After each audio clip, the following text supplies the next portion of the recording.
Hello. അപ്പോൾ നമ്മൾ എല്ലാവരും കൂടെ ഒരു ട്രിപ്പ് പോകുന്നു. എവിടെ പിന്നെ പോകുന്ന? ഗുരുവായൂർ. നമ്മൾ ആറാളും ഗുരുവായൂർ ട്രിപ്പ് പോകുന്നു. അപ്പോൾ ഇപ്പം കുറച്ച് പാക്കിങ് കാര്യങ്ങളെല്ലാം ഉണ്ട്.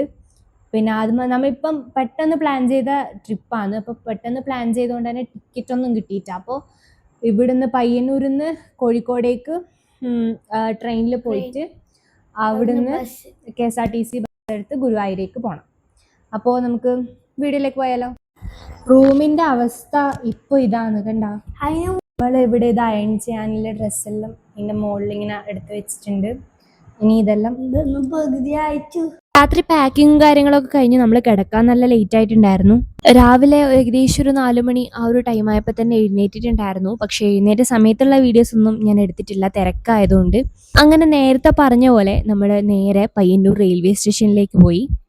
ട്രെയിനിന്റെ സമയത്തിന് ചെറിയ വ്യത്യാസമുണ്ട്. നമ്മൾ 6:30 ട്രെയിനായിരുന്നു പോയിട്ടുണ്ടായിരുന്നത്. പുലരാൻ നേരം ജനവാതിൽക്കൽ പുതുതായെത്തും കിളി ചൊല്ലി, അറിയാ നാട്ടിൽ പൊഴിയും മഞ്ഞിൽ തിരയൂ നിന്റെ വഴി. അവിടേം തട്ടി ഇവിടേം തട്ടി ഒരു പൂങ്കൊമ്പിൽ ചേക്കേറി, നഗരം തുന്നിയ മഴവിൽ പാതയിൽ തുടരൂ നിന്റെ ഗതി. വണ്ടി റെയിൽവേ സ്റ്റേഷനിലെ പാർക്കിങ്ങിൽ വെച്ചിട്ടാണ് നമ്മൾ പോയിട്ടുണ്ടായിരുന്നത്.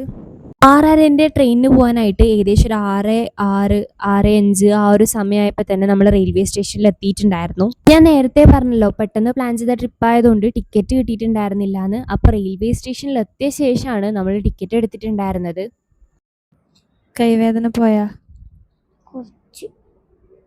ബാക്കി എന്താ പോവാത്ത? എനിക്കറിയാം. ഇല്ല. നമ്മൾ പോകുന്നതിൻ്റെ 2 ദിവസം മുന്നേ എനിക്കും പൊന്നൂനും ഇഞ്ചക്ഷൻ എടുത്തിട്ടുണ്ടായിരുന്നു. എനിക്ക് 15 വയസ്സിൻ്റെയും ഓന് 10 വയസ്സിൻ്റെയും. അതുകൊണ്ട് തന്നെ രണ്ടാൾക്കും നല്ല കൈവേദന ഉണ്ടായിരുന്നു.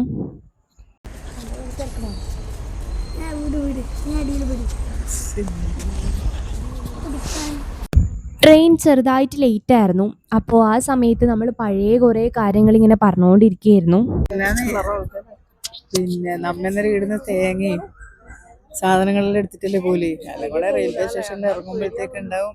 അയ്യോ ഒന്നും പറയണ്ട, ഒന്നും പൊന്തൂല. ഇങ്ങനെ അതിന് കൈ പൊട്ടിയിട്ടു, ബാഗിന്റെ കൈയെല്ലാം പൊട്ടിയിട്ട് എല്ലാം കൂടെ അത് കൊണ്ടുപോയിട്ട് അവിടെ റൂമിലൊന്ന് വിടും. അപ്പാട് കിടക്കും. പിന്നെ ഇവര് കിടക്കും, ഞാൻ കിടക്കൂല. ഞാനെല്ലാം എടുത്തു. അമ്മമ്മ മുന്നേ മേമേൻ്റെ കൂടെ എറണാകുളത്ത് പോയ കഥയാണ് ഈ പറഞ്ഞുകൊണ്ടിരിക്കുന്നത്.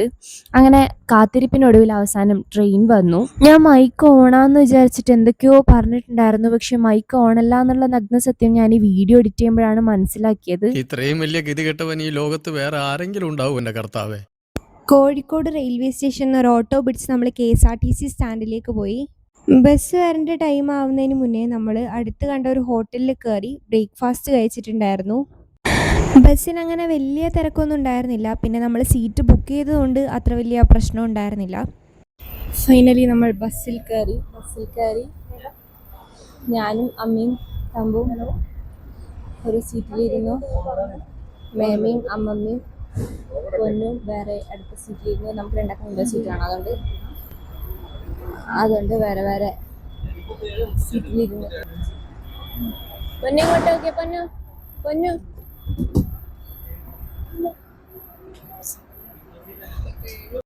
അങ്ങനെ കുറച്ചധികം സമയത്തെ ഉറക്കത്തിന് ശേഷം നമ്മൾ സംസാരിക്കാൻ വേണ്ടി തുടങ്ങി. തമ്പു ആണെങ്കിൽ നല്ല ഉറക്കത്തിലായിരുന്നു. രാവിലെ നേരത്തെ എഴുന്നേറ്റോണ്ടാണോ എന്നറിയില്ല. ഏകദേശം ഗുരുവായൂർ എത്താറായപ്പോഴാണ് അവൾ എഴുന്നേറ്റിട്ടുണ്ടായിരുന്നത്. ഇപ്പം സമയം ഏകദേശം 12:40. അപ്പം നമ്മൾ KSRTC സ്റ്റാൻഡിൽ ബസ് ഇറങ്ങി ഗുരുവായൂർ. എന്നിട്ട് ഫുഡ് കഴിക്കാനായിട്ടും അതുപോലെ റൂമിൻ്റെ അടുത്തേക്കും ഇങ്ങനെ നടന്നുകൊണ്ടിരിക്കുകയാണ്. ബസ് വൻ ബോറായിരുന്നു. കുറേ സമയം ബസ്സിലിരുന്ന് മടുത്ത്. ആ നേരെ കാണുന്ന അപ്പാർട്ട്മെൻറ്റിലായിരുന്നു നമ്മൾ നിന്നിട്ടുണ്ടായിരുന്നത്. സൂര്യമാധവ് എന്നാണ് അപ്പാർട്ട്മെൻറ്റിൻ്റെ പേര്. അവിടെ ഓരോരോ ബ്ലോക്കുകളായിട്ടായിരുന്നു ബിൽഡിങ്സ് ഉണ്ടായിട്ടുണ്ടായിരുന്നത്. അതിൻ്റെ ഓരോന്നിൻ്റെ പേരും ഓരോന്നായിരുന്നു. ഒന്നിൻ്റെ പേര് ശ്രുതി, ഒന്നിൻ്റെ പേര് മേളം, അങ്ങനെയൊക്കെ ആയിരുന്നു. അതിൽ ശ്രുതി എന്ന് പറഞ്ഞിട്ടുള്ള ബ്ലോക്കിലെ 5ാമത്തെ നിലയിൽ E10 എന്ന് പറഞ്ഞിട്ടുള്ള റൂമായിരുന്നു നമ്മുടേത്. അവിടെ എത്തിയപ്പോഴത്തേക്കിനും അത്യാവശ്യം നല്ല വിശപ്പുണ്ടായിരുന്നു. അതുകൊണ്ട് തന്നെ ഫുഡ് കഴിച്ചിട്ട് വന്നിട്ട് റൂമൊക്കെ എക്സ്പ്ലോർ ചെയ്യാമെന്ന് വിചാരിച്ചു. അപ്പാർട്ട്മെന്റിന്റെ തൊട്ടപ്പുറത്തുള്ള രുചി എന്ന് പറഞ്ഞിട്ടുള്ള ഹോട്ടലിലായിരുന്നു ഫുഡ് കഴിക്കാനായിട്ട് പോയിട്ടുണ്ടായിരുന്നത്. അവിടുന്ന് ഞങ്ങൾ എല്ലാവരും സദ്യയായിരുന്നു കഴിച്ചിട്ടുണ്ടായിരുന്നത്.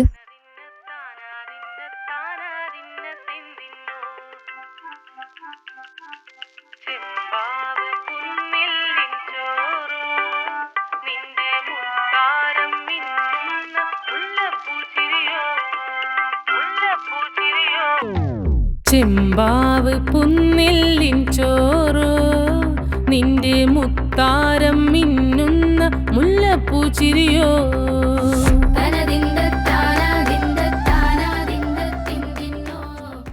ആണ് നമ്മുടെ റൂം. ഇത് ആക്ച്വലി ഒരു 1 BHK ഫ്ലാറ്റ് ആണ്. കയറിയാലുടനെ നേരെ കാണുന്നതാണ് നമ്മുടെ ഡൈനിങ് ഏരിയ. അവിടെ നിന്നുള്ള ജനലിലേക്കൂടെ നോക്കിയാലുള്ള വ്യൂ ആണിത്. ഫാമിലി ആയിട്ടൊക്കെ ട്രിപ്പ് വരുന്ന ആൾക്കാർക്ക് ഒരു ബെറ്റർ ഓപ്ഷനാണ് സൂര്യമാധവം അപ്പാർട്ട്മെന്റ്. കയറിയ ഉടനെ റൈറ്റ് സൈഡിലേക്ക് പോയി കഴിഞ്ഞാൽ ഒരു റൂമാണ്, അതുപോലെ തന്നെ അതിൻ്റെ തൊട്ടപ്പുറത്തെ സൈഡിലായിട്ട് കിച്ചണും.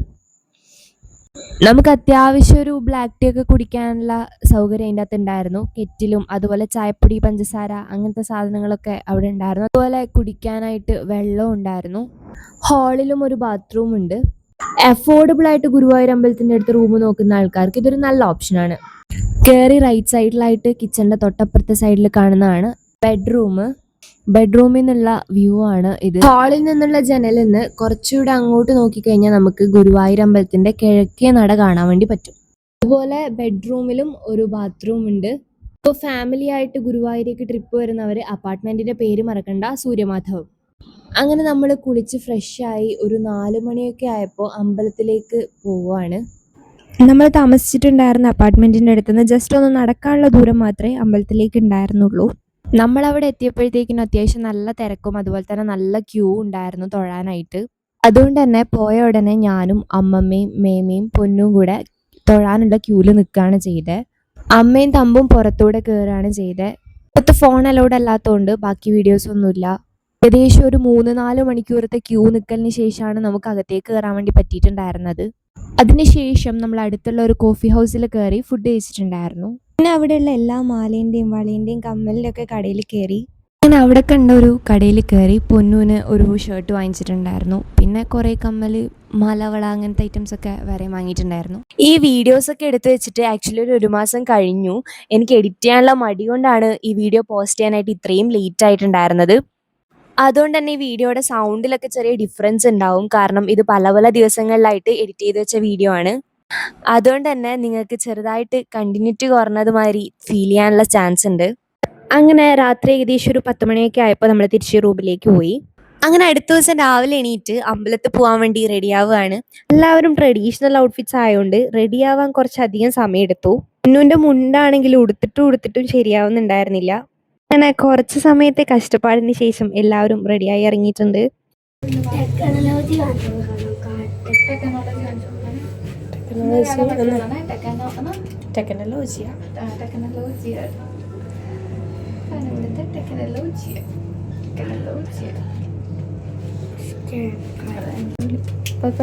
പുതിയ കമ്മലെല്ലാം എങ്ങനെ? ഷെയിൻ്റെ ഡ്രസ്സ് 2 തരത്തിലുണ്ട് പറയാണ്. നേരത്തെ പറഞ്ഞതുപോലെ തന്നെ നമ്മുടെ അപ്പാർട്ട്മെന്റിൽ നിന്ന് അമ്പലത്തിലേക്ക് നടക്കാനുള്ള ദൂരേ ഉള്ളൂ. അപ്പോൾ നമ്മൾ അമ്പലത്തിലേക്ക് ഇങ്ങനെ നടക്കുകയാണ്. അതിൻ്റെ ഇടയിൽ നമ്മൾ ഇന്നലെ പറഞ്ഞിട്ടുണ്ടായിരുന്ന നമ്മുടെ അപ്പാർട്ട്മെന്റിൻ്റെ അടുത്തുള്ള സെയിം ഹോട്ടലിൽ നിന്ന് നമ്മൾ ബ്രേക്ക്ഫാസ്റ്റ് കഴിച്ചിട്ടുണ്ടായിരുന്നു. അങ്ങനെ അമ്പലത്തിലേക്ക് നടക്കുന്നതിൻ്റെ ഇടയിൽ വഴിയിൽ വെച്ച് നമ്മൾ മുല്ലപ്പൂവും കൂടെ വാങ്ങിച്ചിട്ടുണ്ടായിരുന്നു. അങ്ങനെ ഞങ്ങൾ അവിടുന്ന് കുറേ ഫോട്ടോസും വീഡിയോസും ഒക്കെ എടുത്തിട്ടുണ്ടായിരുന്നു. നേരത്തെ പറഞ്ഞതുപോലെ പൊന്നൂന് 2 ഡ്രസ്സ് ഉണ്ടായിരുന്നു. ഒന്ന് മേമയായിട്ട് മാച്ച് ചെയ്യാൻ വേണ്ടി ബ്ലൂ കളറും, ഒന്ന് നമ്മളുമായിട്ട് മാച്ച് ചെയ്യാൻ വേണ്ടിയിട്ട് ഇതായിരുന്നു ഇന്നലെ വാങ്ങിച്ചിട്ടുണ്ടായിരുന്ന പുതിയ ഷർട്ട്. സ്നേഹപ്രകടനങ്ങളൊക്കെ ഇടയ്ക്കിടയ്ക്ക് മാത്രം ഉണ്ടാവുന്ന കാര്യങ്ങളാണ്. അവിടുന്ന് ഒരു കടയിൽ കയറി നമ്മൾ എല്ലാവരുടെയും ഡ്രസ്സിന് മാച്ചായിട്ടുള്ള വളകൾ വാങ്ങിച്ചിട്ടുണ്ടായിരുന്നു. പിന്നെ കുറച്ച് സമയം അവിടെ സ്റ്റേജിൽ മോഹിനിയാട്ടം പ്രോഗ്രാം ഉണ്ടായിരുന്നു, അതും കണ്ടു നിന്നു. എവ്രി ഡാൻസേഴ്സ് ഡ്രീം എന്നൊക്കെ പറയുന്ന ഒരു സ്റ്റേജാണല്ലോ ഗുരുവായൂരുള്ള മേൽപ്പത്തൂർ ഓഡിറ്റോറിയം. പറഞ്ഞതുപോലെ എൻ്റെയും ഒരു ഡ്രീം സ്റ്റേജ് എന്ന് പറയുന്നത് ഇത് തന്നെയാണ്. പിന്നെ നമ്മൾ അവിടുന്ന് ഒരുപാട് ഫോട്ടോസും വീഡിയോസും എടുത്തിട്ടുണ്ടായിരുന്നു. അതൊക്കെ ഞാൻ നേരത്തെ പോസ്റ്റ് ചെയ്തിട്ടും ഉണ്ടായിരുന്നു, അതൊക്കെ നിങ്ങൾ കണ്ടിട്ടുണ്ടാവും. ഏകദേശം ഒരു 12 മണിയൊക്കെ ആയപ്പോൾ നമ്മൾ തിരിച്ച് റൂമിലേക്ക് തന്നെ പോയി. Tecnologia.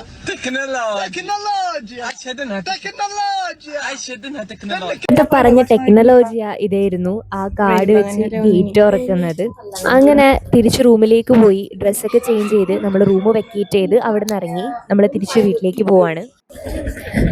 നമ്മൾ തിരിച്ച് KSRTC സ്റ്റാൻഡിലേക്ക് ഫുഡ് കഴിച്ചതിന് ശേഷം പോകാൻ വേണ്ടി പോവാണ്.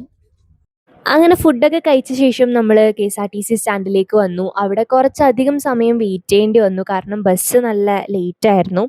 കോഴിക്കോടേക്കാണ് നമ്മൾ ആദ്യം പോയിട്ടുണ്ടായിരുന്നത്.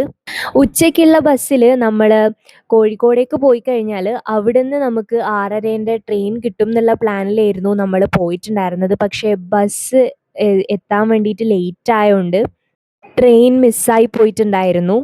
അതുകൊണ്ട് നമ്മൾ കോഴിക്കോട് നിന്ന് കണ്ണൂരേക്ക് വീണ്ടും ബസ്സിൽ തന്നെയായിരുന്നു പോയിട്ടുണ്ടായിരുന്നത്. ആ പോകുമ്പോൾ അത്യാവശ്യം നല്ല മഴയുണ്ടായിരുന്നു. അങ്ങനെ കോഴിക്കോട് നിന്ന് കണ്ണൂരേക്ക് ബസ് പോയി. അങ്ങനെ കണ്ണൂരിൽ നിന്ന് വീണ്ടും നമ്മൾ പയ്യന്നൂരേക്ക് KSRTCയിൽ തന്നെ ആയിരുന്നു പോയിട്ടുണ്ടായിരുന്നത്. ഇങ്ങോട്ട് വരുന്ന സമയത്ത് ഞാൻ ബസ് നല്ല ബോറായിരുന്നു എന്ന് പറഞ്ഞിട്ടുണ്ടായിരുന്നില്ലേ. തിരിച്ചു പോകുന്ന സമയത്ത് അവസ്ഥ അതുക്കും മേലെയായിരുന്നു. കാരണം ഗുരുവായൂർ മുതൽ നമ്മൾ പയ്യന്നൂർ വരെ ബസ്സിൽ പോയതുകൊണ്ട് അത്യാവശ്യം നല്ല ബോറിംഗ് ആയിരുന്നു ബസ്. പയ്യന്നൂർ KSRTC സ്റ്റാൻഡിൽ ബസ് ഇറങ്ങി അവിടുന്ന് ഒരു ഓട്ടോ പിടിച്ച് നേരെ റെയിൽവേ സ്റ്റേഷനിലേക്ക് പോയി. അവിടുത്തെ പാർക്കിങ്ങിൽ നിന്ന് വണ്ടി എടുത്തു. അങ്ങോട്ട് പോയത് അത്യാവശ്യം നല്ല രസമുണ്ടായിരുന്നെങ്കിലും തിരിച്ച് വന്നപ്പോൾ വൻ കഷ്ടപ്പാടായിരുന്നു. ബസ്സിലായതുകൊണ്ട് ഭയങ്കര ബോറിങ്ങും ആയിരുന്നു. രാത്രിക്ക് പ്രത്യേകിച്ച് ഫുഡൊന്നും കഴിക്കാത്തതുകൊണ്ട് തന്നെ നല്ല വിശപ്പുണ്ടായിരുന്നു. അപ്പോഴത്തേക്കിനും തന്നെ സമയം ഏകദേശം ഒരു 12 മണിയൊക്കെ കഴിഞ്ഞിട്ടുണ്ടായിരുന്നു. അതുകൊണ്ട് നമ്മൾ ചുമടുതാങ്ങി വഴി വന്ന് അവിടെ ഒരു ഹോട്ടലിൽ കയറി ഫുഡ് കഴിച്ചിട്ടാണ് തിരിച്ച് വീട്ടിലേക്ക് പോയിട്ടുണ്ടായിരുന്നത്. ആ ബസ്സിലിരുന്നതിൻ്റെ ബോറടി എല്ലാവരുടെ മുഖത്തും കാണാനുണ്ടായിരുന്നു. ഫുഡ് കഴിച്ച് തിരിച്ച് വീട്ടിലേക്ക് പോയി ഫ്രഷായി ഒരു 2 മണിയൊക്കെ ആയപ്പോഴായിരുന്നു നമ്മൾ കിടന്നിട്ടുണ്ടായിരുന്നത്. അപ്പോൾ ഗുരുവായൂർ വ്ളോഗ് ഇത്രയേ ഉള്ളൂ. അപ്പോൾ മറ്റൊരു വീഡിയോ ആയിട്ട് പെട്ടെന്ന് വരാം. ബൈ.